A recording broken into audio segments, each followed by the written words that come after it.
बिस्मिल्लाहिर्रहमानिर्रहीम। तो मैंने अभी आपके सामने बयान किया कि जो अहकाम मैयत हैं उसमें दो तरह के अहकाम हैं। कुछ वो कि जिनका सिर्फ हमको इल्म हो तो हम खुद से अमल कर सकते हैं, और दूसरे कुछ वो अहकाम हैं कि जिनका सिर्फ जानना काफ़ी नहीं है। जानने के साथ साथ जो अमली तौर पर वो काम करता है उससे सीखने की भी ज़रूरत होती है।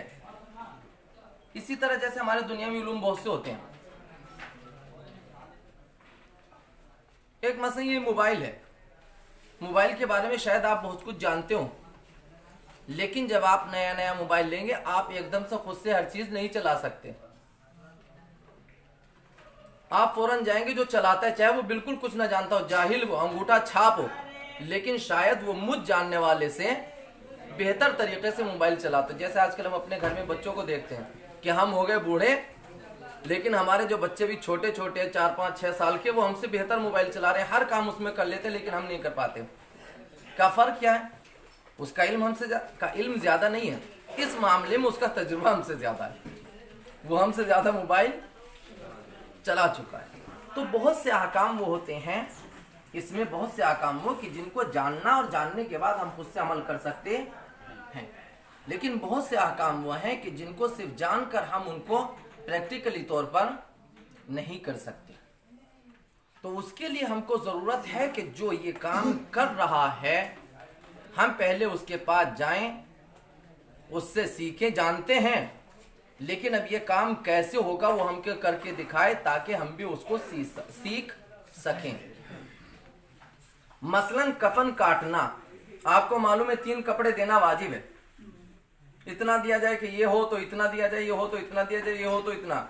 मसाइल में आपको मिलेगा कि इतना ढाप दिए, इतनी यहाँ से यहाँ तक ढप जाए, यहाँ से यहाँ तक हो जाए, यहाँ से यहाँ तक हो जाए। इतने मुस्ताहबात कपड़े हैं मसलन, लेकिन ये कैसे तैयार किया जाएगा वो हम तब तक नहीं कर सकते जब तक कि हम जानने वाले के पास ना जाएं कि जो ये काम करता है। दूसरे, कफन तैयार हो गया, अब उस कफन को हमको चारपाई पर पहले बिछाना है, तो हम उसको चारपाई पर कैसे रखें ये जब तक मालूम है कि ये पहनाया जाएगा, लेकिन कैसे कि जब हम उसके ऊपर मुर्दे को लिटाएं तो हम बआसानी उसको पहना सकें। तीसरे, मतलब ये गुस्ल है, तयम्मुम है, हम सब जानते हैं, लेकिन ये काम कैसे करें इसके लिए हमको किसी ऐसे उस्ताद की भी ज़रूरत है कि जो प्रैक्टिकली तौर पर यह काम अंजाम दे चुका हो। तो ये जो हम अहकाम पढ़ेंगे इसमें दोनों तरह के अहकाम हमारे सामने हैं। कुछ वो हैं कि जिनको हम सिर्फ जान लेंगे तो काफ़ी होगा, और कुछ वो हैं कि जो सिर्फ जानने से किफ़ायत नहीं करेगा। मैंने कल एक जुमला कहा था कि हम में से हर एक को मरना है, हर एक के साथ मौत है। जब नबी आखिर न रहे तो फिर हम क्या रहेंगे? जब पैगंबर न रहे तो फिर हमारे भी कोई हैसियत नहीं, हमको भी जाना है। और एक हुक्म शरीयत है कि खुद घर का इंसान जो वली है, जो रिश्तेदार है, जो अजीज़ है, वो अपने आइज़ा व अकारिब को, मसला अगर बाप मर गया है तो बेटा अपने बाप को गुस्ल ना दे, वली वो है, लेकिन खुद से गुस्ल ना दे। कफन पहनाना उसकी जिम्मेदारी है, लेकिन खुद से कफन ना पहनाए। कब्र खोदना उसकी जिम्मेदारी है, लेकिन खुद से कब्र, मोमिनीन से कहा कि तुम उसकी जाकर मदद करो, ये काम उसकी इजाजत से तुम अंजाम। जितने भी अहकाम मैयत हैं, जब तक वली इजाजत, एक तो सबसे पहली कि हर एक को, जितने जो मुसलमान है अगर मर गया तो हर एक के ऊपर वाजिब है कि गुस्ल, कफन, दफन उसका इंतजाम किया जाए। अगर मैंने एक ने कर दिया तो आप सब उससे बरी जिम्मा, लेकिन अगर मैंने भी नहीं किया तो सारे के सारे गुनहगार। वली की जिम्मेदारी, लेकिन वली से कहा कि तुम खुद, दूसरी दरख्वास्त हमसे की कि तुम उसकी जाकर मदद करो, इसलिए कि जब किसी का कोई अजीज दुनिया से जाता है तो वो बर्दाश्त कर ले, वही काफी है। तो इसका मतलब ये हुआ कि मेरे भी घर में मौत, हादसात होने हैं, आपके भी घर में हादसात रूनुमा होंगे। जब ये हादसात रूनुमा होंगे ना आपको वो तकलीफ हो ना मुझको वो तकलीफ हो, इसलिए हर एक का जानना जरूरी है, ताकि जब आपके घर में कोई हादसा हो तो मैं आपके काम हूं, जब मेरे घर में कोई हादसा हो तो आप मेरे काम आए। मैंने सबसे पहले इब्तदा में जब मसाइल बयान शुरू किए थे तो एक जुमला कहा था कि जितने भी अहकाम शरीयत, जितने भी कानून शरीयत है, अहकाम शरीयत इस्लामी है, वो तमाम के तमाम को खुदाबंद आलम को कोई ज़रूरत नहीं है। नमाज की खुदा को कोई ज़रूरत नहीं है, वुज़ू को खुदा की कोई ज़रूरत नहीं है, गुस्ल के हमारे खुदा को कोई ज़रूरत नहीं है, रोज़े की खुदा को कोई ज़रूरत नहीं है। ये तमाम अहकाम क्यों रखे? शायद उसकी एक वजह यह है कि वो अपने चाहने वाले को, अपने कलमा पढ़ने वाले को, एक मुसलमान को, एक मोमिन को ये चाहता है कि वो दुनिया वालों को बताए कि देखो तुमको समाज और माशरे में कैसे रहना है। मसलन वुज़ू करना है, वुज़ू के लिए बहुत से शराइत रखे। उन शर्तों में एक यह है कि जब तुम पानी से वुज़ू कर रहे हो, जिस बर्तन में पानी है उससे वुज़ू कर रहे हो, तो देखो ये देखो कि वो मुआ है कि नहीं है, यानी किसी दूसरे की मिल्कियत तो नहीं है। मेरी बारगाह में आ रहे हो तो पहले देखो दूसरे की मिल्कियत तो नहीं है, पानी दूसरे की मिल्कियत तो नहीं है, जहां पर वो पानी गिर रहा है वो दूसरे की मिल्कियत तो नहीं है। इसका मतलब ये हुआ कि वो कह रहा है अगर तुमने किसी दूसरे की मिल्कियत से वुज़ू की तो फिर तुम्हारा वुज़ू सही, यानी क्या, वो हमको अपनी इबादत अपनी बारगाह में बुलाकर कह रहा है कि सुनो, मैं तुमको दूसरों के हक की रियायत करना सिखा रहा हूं। हाँ, मैं तुमको बता रहा हूं कि तुमको देखो मेरी बारगाह में आ रहे हो तो मैं बता रहा हूं कि तुमको समाज और माशरे में कैसे जिंदगी बसर करना है। का वो जिंदगी ये है कि जैसे तुम मेरी बारगाह में आ रहे थे, मैंने कहा किसी के हक को गस्ब करके ना आना। अब मैं बता रहा हूं दूसरे का हक ये है कि कुछ भी हो जाए तुम उसके हक को गस्ब अगर करोगे तो मुसलमान नहीं है, मैं तुम्हारी कोई इबादत कबूल नहीं करूंगा। तो यही यहां पर भी है।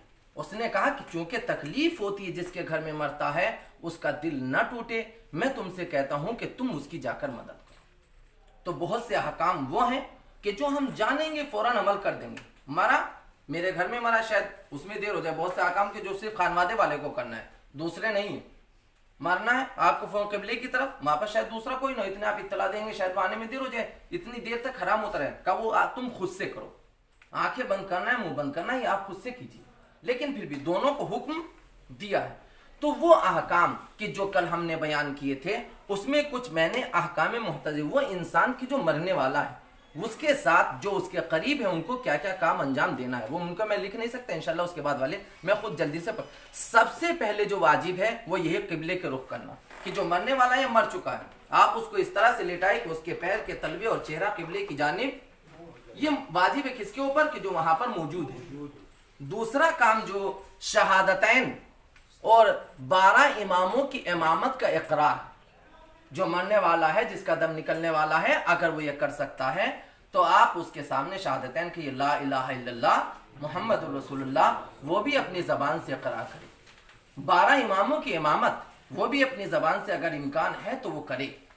और जितने भी उसूल अकायद हैं, जितने भी अकायद हक्का हमारे हैं, वो सब उसके सामने जब तक वो जिंदा है उसके सामने आप दोहराते रहें। इमाम मासूम होता है, ये होता है, ये होता है, इल्म फला, जितने भी आप यानी जो अहकाम है वो आप उसके सामने, जो अकायद है वो आप उसके सामने बयान करें। तीसरी जो जिम्मेदारी है वो ये कि इन चीज़ों को शहादतैन, आइम्मे मासूमीन की इमामत और दीगर उसूल हक्का उनको उस वक्त तक बयान करते रहें जब तक कि वो जिंदा है। इसका मतलब यह है कि यानी एक में इससे हटकर भी इसका मतलब यह है कि हमको अपने घर में इस तरीके से तरबियत करना है अपने बच्चों की, किसी की भी, कि जब से वो जिंदा है आखिर तक मरते दम तक हम उसूल हक का उस तक पहुंचाते रहें। वो तो मरने वाला है तो उस वक्त नहीं, जिंदगी में हर लम्हे से माँ की आगोश से पहले से हमको इस चीज का इंतजाम करना है। चौथी चीज जो हमारे लिए बहुत जरूरी है, जिस इंसान की जान बहुत मुश्किल से निकल रही, यानी सख्त हो रहा है माना, बहुत से गुनाह ऐसे होते हैं कि जो इंसान को जब उसकी जान निकलती है तो सख्ती होती है, बहुत मुश्किल से जान निकलती है। का अगर वो राजी हो, इसमें भी देखिए खुदाबंद आलम ने कितनी एहतियात की, जो फुकाहा ने, अगर वो राजी हो तो तुम उसको उस मकाम पर मुंतकिल कर दो कि जहां पर वो घर में नमाज पढ़ता है,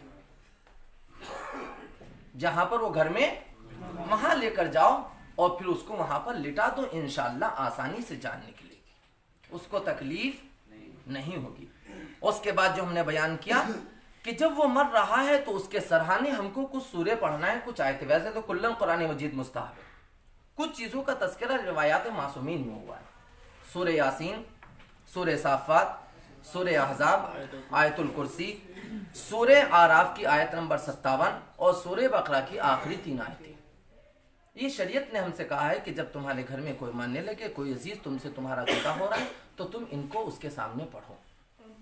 और फिर आखिर में कि जो वो दुआएं कि जो मासूमीन से वारिद हुई हैं वो उसके सामने बैठकर पढ़ो। वजह सबब जहाँ बहुत से हो सकते हैं, वैसे अहकाम शरीयत की वजह और सबब नहीं बताना चाहिए, इसलिए कि हुक्म खुदाबंदी है, बस हमको मानना है। जो मुसलमान नहीं है, जो मोमिन नहीं है, उसके लिए हम करें, और उसके लिए अहकाम शरीयत नहीं है।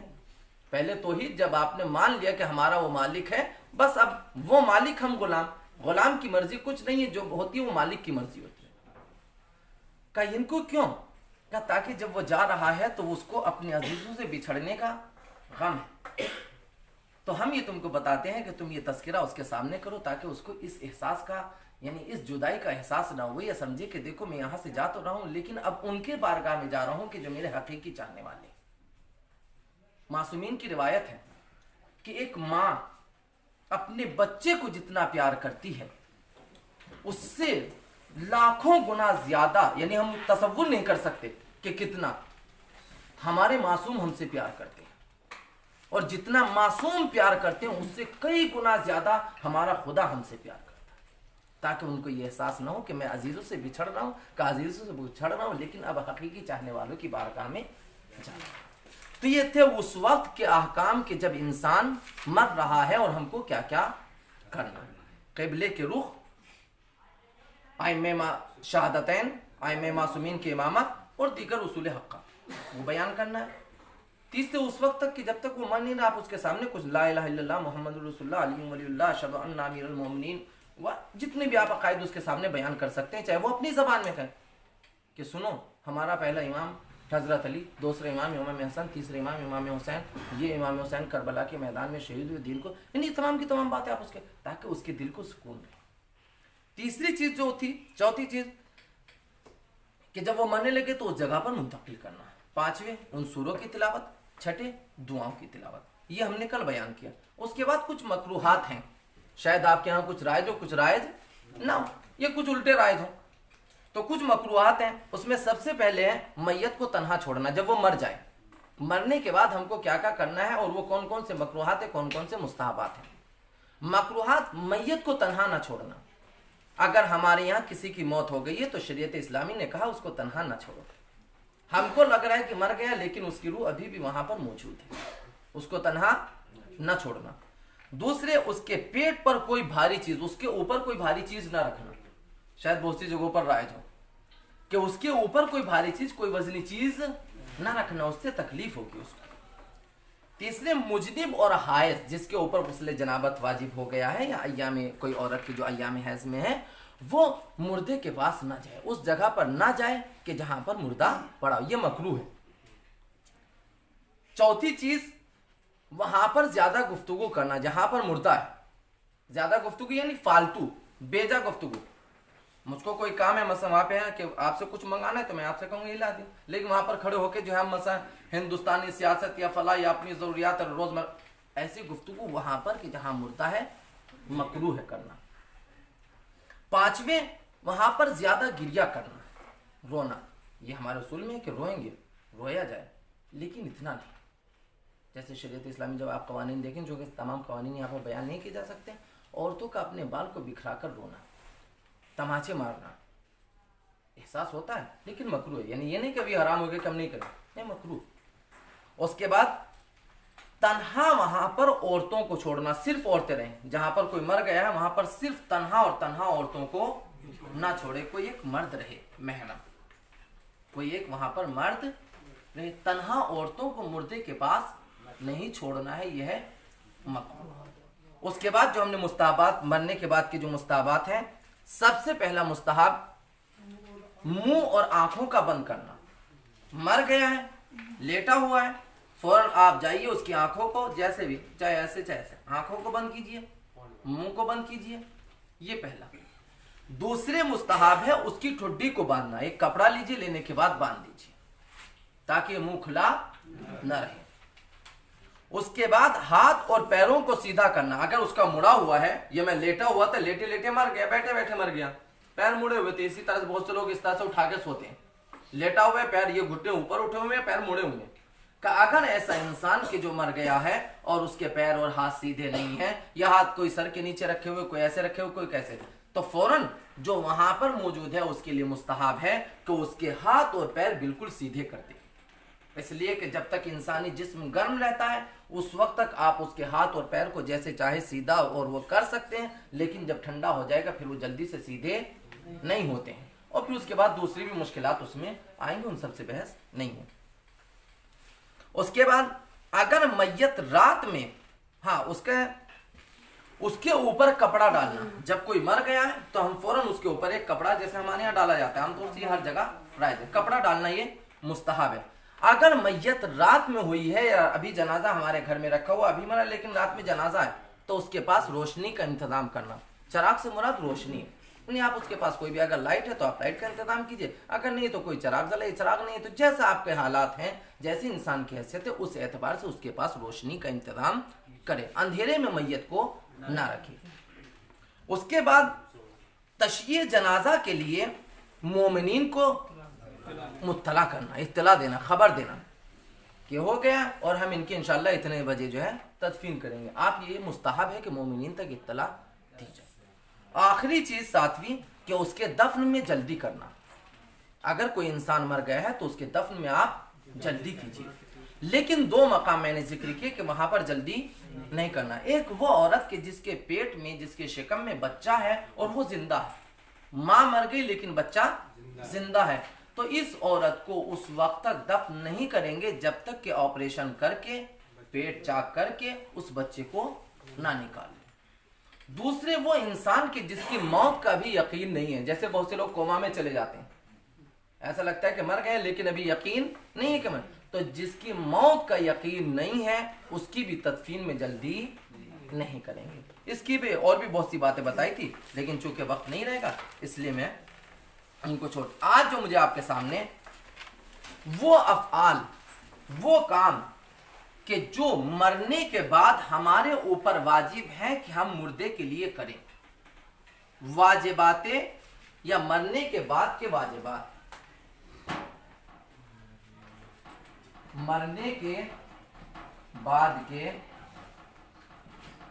वाजिबात। चूंकि आज आधा वक्त वैसे ही निकल गया, इंशाल्लाह कल से जो है पूरा वक्त लेते हुए उसी तरह से। सबसे पहला काम, एक तो वो किबले की तरफ, वो तो आपको करना था, वो जब वो मर रहा है तभी, ठीक है, मर गया तो फौरन। उसके बाद जो वाजिब है वो क्या है? गुस्ल देना। अब वो कैसे दिया जाएगा, कैसे कैसे, वो तमाम की तमाम इंशाल्लाह बाद में। सबसे पहले हमारी जिम्मेदारी जो हमारे ऊपर जो वहां पर मौजूद है, जो मोमिनीन है, जो एक दूसरे को करना है, वो क्या है? उस मुर्दे को गुस्ल देना, ये वाजिब है। दूसरा काम हुनूत, इनके जो अहकाम है वो मैं आपके सामने इंशाल्लाह बयान करूं। हुनूत, जब आप गुस्ल दे लें तो गुस्ल देने के बाद हुनूत, हुनूत कहते हैं काफूर, ताजा काफूर। ये एक मसला मैं आपके सामने यहीं पर बयान करूं तो शायद फिर बाद में। हुनूत जब करेंगे तो काफूर ताजा होना चाहिए। ताजे का मतलब क्या है? यानी उसकी खुशबू खत्म ना हो, पता चले 2-3-4 महीने पहले से हमारे घर में रखा हुआ था, उसकी खुशबू खत्म हो गई। एक वो ताजा होना चाहिए, यानी उसमें खुशबू बाकी रहे। दूसरी कि पिसा हुआ हो। और कहां कहां पर करेंगे वो अहकाम में बयान में इंशाल्लाह करूंगा। तीसरे, कफन। कफन देना वाजिब है। कफन में दो तरह के, कुछ वाजिब है और कुछ मुस्ताहबात है। उसका तरीका क्या है, कितना कितना दिया जाएगा, कैसे तैयार किया जाएगा, इंशाल्लाह कपड़ा लेकर आएंगे, 1-2 दिन के अंदर जब ये मसाइल बयान कर दूंगा। फिर अमली तौर पर हम वैसे ही मुर्दे भी बनेंगे और पहनेंगे भी और पहनाएंगे भी एक दूसरे को इंशाल्लाह। कफन पहनाने के बाद नमाज, नमाजे मैयत, वो यहां पर चूंकि मैयत की बात चल रही तो नमाजे मैयत ही रहेगी और कुछ नहीं आएगी। नमाजे मैयत, नमाजे मैयत के बाद दफन करना। इतने काम एक मुर्दे के लिए हमको करना है जो वाजिब है। गौस्ल देना, कुनूत यानी काफूर, ठीक है, कफन, कफन के बाद नमाज मैयत, उसके बाद दफन। अब इनके क्या क्या हकाम है वो इंशाअल्लाह। सबसे पहले गुस्ल के बारे में बहुत ही मुख्तसर से उसमें किस तमाम बातें भी आ जाएं। गुस्ल आपको मालूम है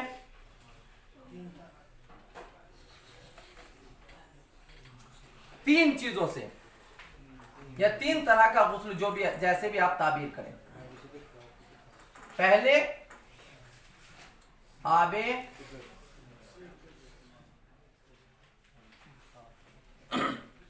सिद्र यानी बेरी, बेरी की पत्ती का पानी, आप चाहे पानी सिद्र का या बेरी के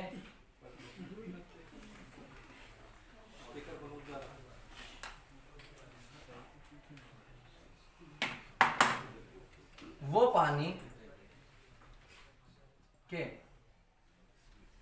जिसमें बेरी की पत्तियों को पीसकर मिलाया गया हो। ये आबे सिद्र यानी आप बेरी के पत्ती लाइए, उनको पीसिए, पीसने के बाद उसका जो अरक है उसको उस पानी में मिला दीजिए, पहला। दूसरा गुस्ल आबे काफूर, इसको उसी तरह से आपको पानी में मिलाना है। तीसरे है आबे खालिस यानी खालिस मुतलक जो आप कहें, जिसमें कोई मिलावट ना हो। इन तीन चीजों से, लेकिन इसमें एक चीज की रियायत करना है। ये मैं फकत इसलिए बयान करूं क्योंकि हमको वो चीजें कि जो हमको प्रैक्टिकल में भी करना है। यहाँ पर मैं तमाम अहकाम मैयत भी हुआ, मेरी मुराद नहीं कि मैं सारे के सारे वो अहकाम बयान करूं, सिर्फ वो कि जिनको हमको अमली तौर पर यह बहुत जरूरी है कि होना चाहिए, जानना चाहिए, और अमली तौर पर हमको यहाँ करना भी है। इसमें इन दोनों में जो एक चीज हमको रियायत करना है कि जब आप बेरी की पत्ती पीस कर मिलाएंगे या काफूर मिलाएंगे, ये इतना ज्यादा नहीं मिलाएंगे कि वो मुजाफ हो जाए। पहली चीज, आबे सिद्र, बेरी के पत्ते या काफूर उस पानी में इतना नहीं मिलाएंगे कि वो मुजाफ हो जाए, यानी अब मुतलक ना रहे, खालिस ना रहे। दूसरा जो पॉइंट आपको नोट करना है वो ये कि अगर बिल फर्ज आपको बेरी के पत्ते ना मिले, आपको काफूर ना मिले, मसला ऐसी जगह पर हम जा रहे थे, सफर कर रहे थे, ऐसी जगह पर हमारी मौत हुई कि जहां पर न बेरी न काफूर कुछ नहीं, मैदान में हमारी मौत हो गई, या बस्ती में हुई लेकिन हम निकल नहीं सकते, मसलन नहीं मिल रहा है हमको, तो हम क्या करें? अगर ये दोनों ना मिले तो आप इन दोनों की मसला नियत करेंगे कि मैं आबे सिद्र से गुस्ल देता हूं कुर्बतन इल्लाह, और उसकी नियत से आप खालिस पानी से गुस्ल देंगे।